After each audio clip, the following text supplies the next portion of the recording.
Sua saúde importa. Agora o assunto é seletividade alimentar, que é um desafio diário que pode afetar a saúde e o desenvolvimento, principalmente das crianças, né? Estudos mostram que cerca de 80% das crianças com autismo apresentam dificuldades para aceitar novos alimentos ou manter uma dieta variada. Um fator que preocupa pais e especialistas. Para nossa conversa de hoje, eu recebo aqui no estúdio a nutricionista Nara Rezende e a vice-prefeita eleita de Goiânia, Coronel Cláudia, para a gente falar desse assunto. E para você aí de casa participar também, o WhatsApp na tela é o 629-9109-5099. Bom dia, Coronel Cláudia. Bom dia, doutora Nara. Sejam muito bem-vindas. Obrigada, Danusa. Bom dia. Um assunto esse extremamente importante, né? A seletividade alimentar em crianças, ela já existe. Em crianças que possuem autismo ainda é pior. Isso. Hoje a gente já sabe que 80% das crianças no espectro autista possuem algum tipo de dificuldade alimentar.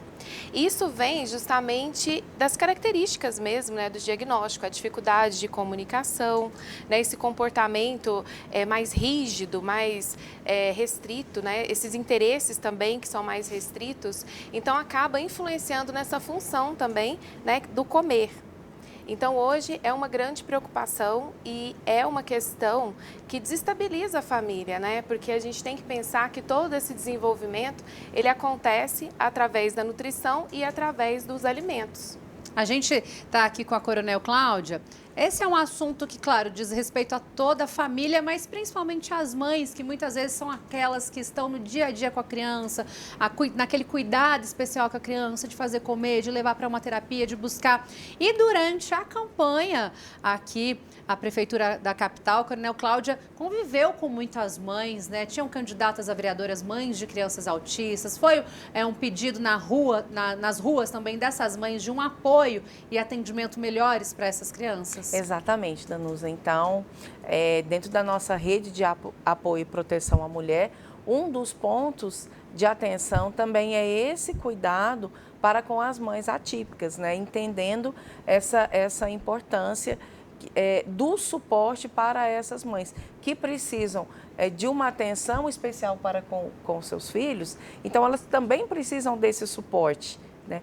Seja o suporte psicológico, né, de orientações ali, até de porque o que acontece muitas vezes com essas mães? Elas saem, elas deixam de atuar no mercado de trabalho, muitas vezes porque elas precisam dar uma atenção maior ali aos seus filhos, ao seu filho, e elas acabam então saindo do mercado de trabalho e muitas delas são chefes de família, né? Então esse é um desafio muito grande de fazer com que essa mãe ela possa estar integrada, ela possa ter uma capacitação para que ela possa gerar emprego e renda o mais próximo da sua casa para poder dar esse suporte. Então, a rede, ela também vem com essa preocupação. Esse foi um dos pontos, então, que foram anunciados ontem nessa rede de proteção, nesse anúncio que a senhora fez junto com o prefeito eleito Sandro Mabel. Sim, esse também é um dos pontos, até porque hoje, né, os estudos já demonstram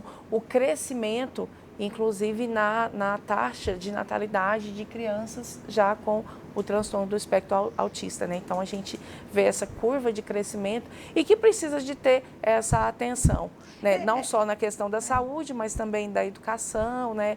E das outras áreas. Agora, a senhora tocou num ponto que é realmente importante em várias conversas informais com mães, com pessoas. A gente sempre ouve, nossa, mas antigamente não tinha autistas, não tinha tantas crianças, ou já existia, não tinha um diagnóstico correto, não tinha um acompanhamento correto. Essa é uma discussão da comunidade de profissionais como um todo, doutora? Muito, muito.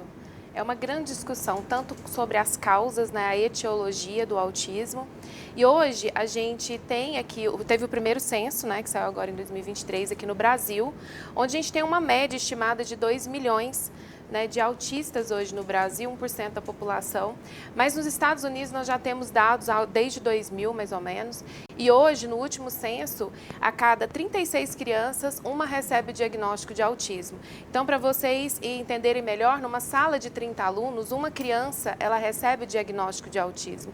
Então, a prevalência aumentou e a gente tenta todos os dias entender quais são as causas.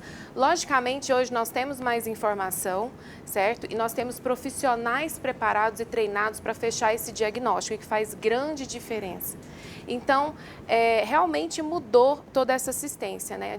Antigamente a gente tinha também os chamados hospícios, né? As casas de tratamento, né? Hoje nós já não temos mais essa realidade, então a gente consegue visualizar melhor quem são essas pessoas. Coronel Cláudio, eu acho interessante esse espaço que a senhora está abrindo para essa discussão, porque muito se fala em assistência em período de campanha, né? Período de campanha, os candidatos prometem, falam como fazer, tudo, mas a senhora já é vice-prefeita eleita, já passou o período da campanha. Então, a senhora está falando como quem, a partir do dia 1º, vai ser vice-prefeita de Goiânia, junto com o prefeito Sandro Mabel, prefeitos eleitos. Serão dias melhores para essas mães atípicas? Porque eu mesma tenho uma ajudante em casa que ela tem um filho que tem autismo. E ela fala realmente dessa dificuldade que a senhora trouxe. Às vezes ela não consegue trabalhar em casa, ela deixa de ir, a escolinha também tem as dificuldades. E ela realmente necessita dessa ajuda. Eu estou falando dela em especial porque é uma pessoa que eu convivo, mas é através dela que a gente dá voz aí para tantas outras famílias. Exatamente. Então, essa é uma preocupação. Nós estamos nesse momento, a partir do dia em que saiu o resultado no domingo, na verdade, no dia seguinte, dia 28, a equipe de transição, ela já foi estruturada, né? E nós estamos nesse momento de equipe de transição e também no momento de construção do nosso plano para os 100 dias, né? Então, 100 dias de governo é uma data... na verdade, acabou hoje sendo um marco, né, para toda e qualquer gestão, os primeiros 100 dias. Então, também para esses primeiros 100 dias, algumas medidas já estão sendo pensadas nessa rede. O cuidado, como você disse, o cuidado nas escolas, né? Então, como atender, como incluir, como integrar essas crianças, é muito importante essa participação. Nós tivemos... com policial militar, uma experiência também. Eu fui chefe do Centro de Assistência Social da Polícia Militar. E no período em que nós estivemos lá, nós conseguimos alcançar a publicação de uma portaria que observava essas questões também. Fizemos um censo com os policiais militares e também verificamos essa situação de muitos dependentes, de militares que precisavam desse acompanhamento.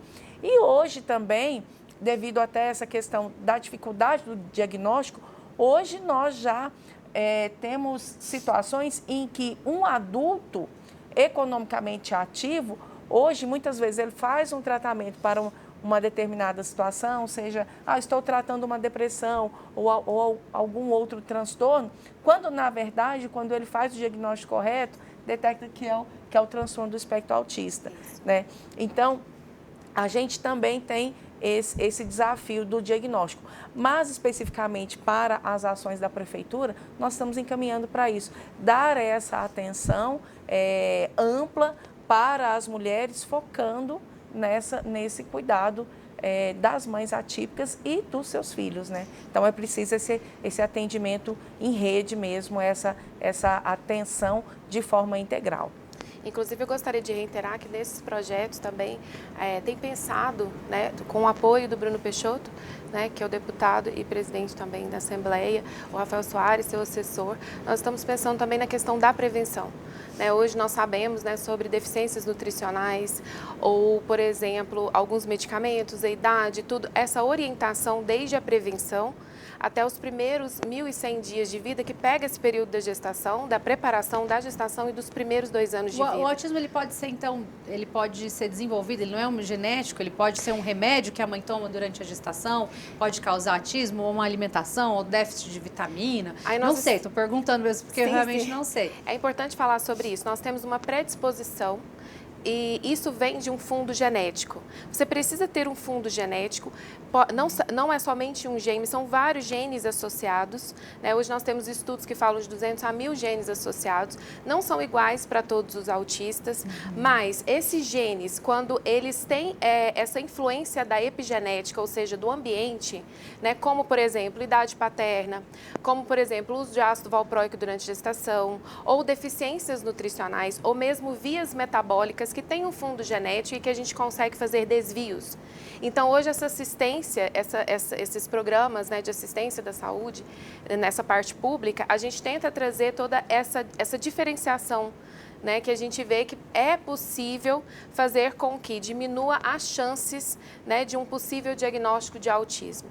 A gente tem que entender que a gente tem um autismo que ele é sindrômico, né, que ele é consequência dessa síndrome, que tem um fundo genético mais forte, e nós temos o autismo em si, né, que tem uma influência de vários genes, e esse sim tem uma influência epigenética e ambiental maior.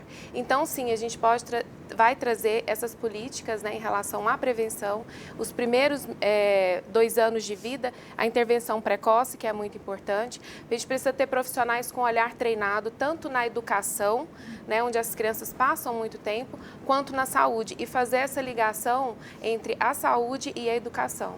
Olha só, a importância de toda essa rede ter esse olhar clínico, porque eu vejo que muitos dos sintomas de crianças autistas, quando as crianças são pequenininhas, né, o tamanho dessa princesinha que está aqui, depois eu mostro, tem uma princesinha hoje acompanhando aqui vocês, bebezinho ainda principalmente, às vezes as pessoas falam assim, não, mas é normal.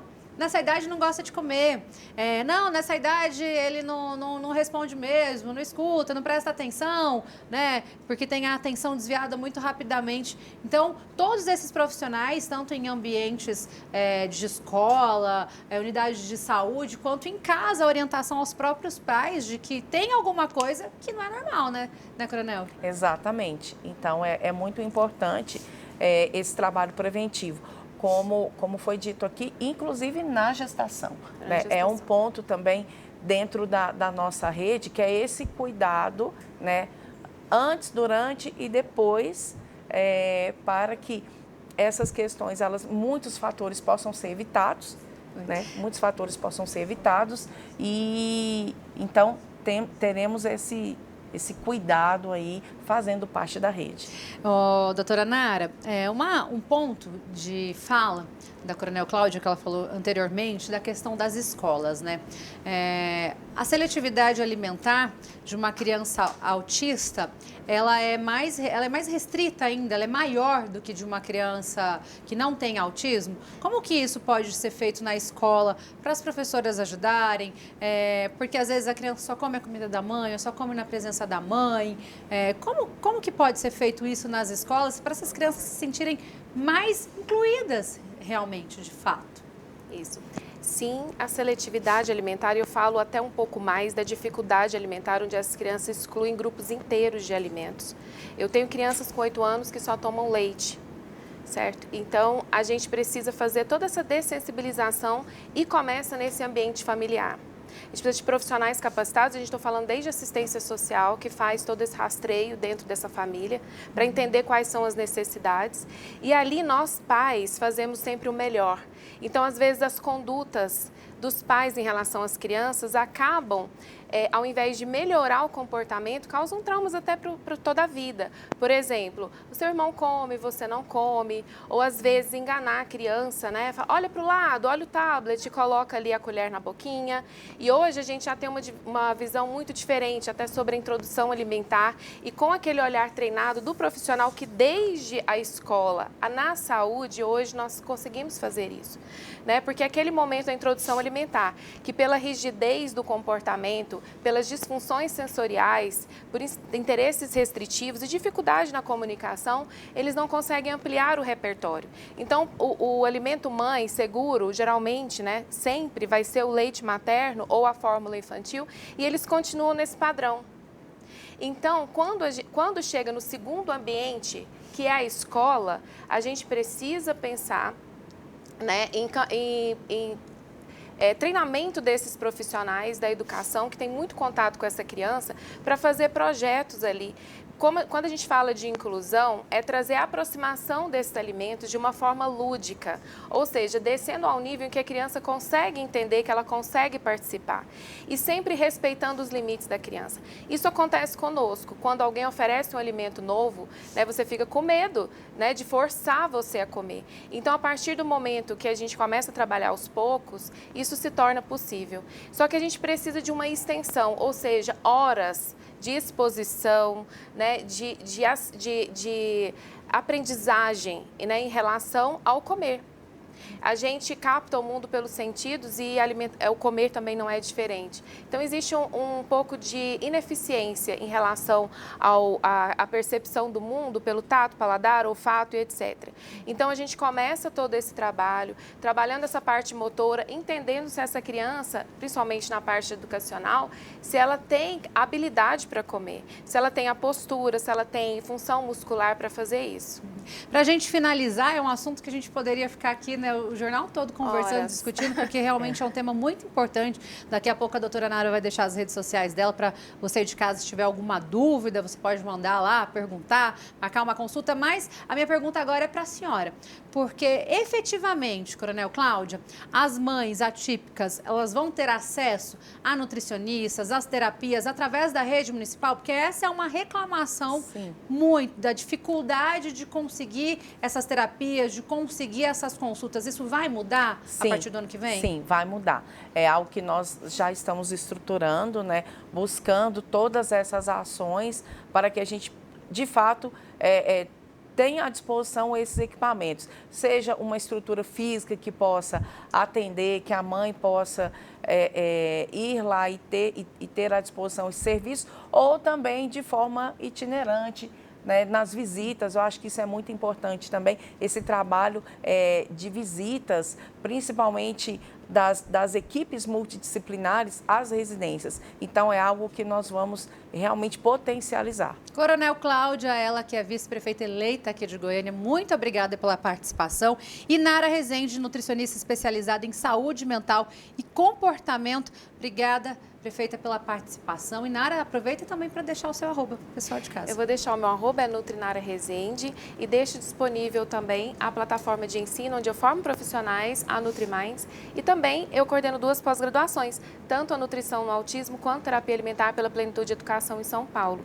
E deixo o meu arroba, né, Nutrinara Rezende com S. Obrigado, bom dia. Obrigada, Coronel Cláudia. Eu que agradeço a oportunidade. Bom dia.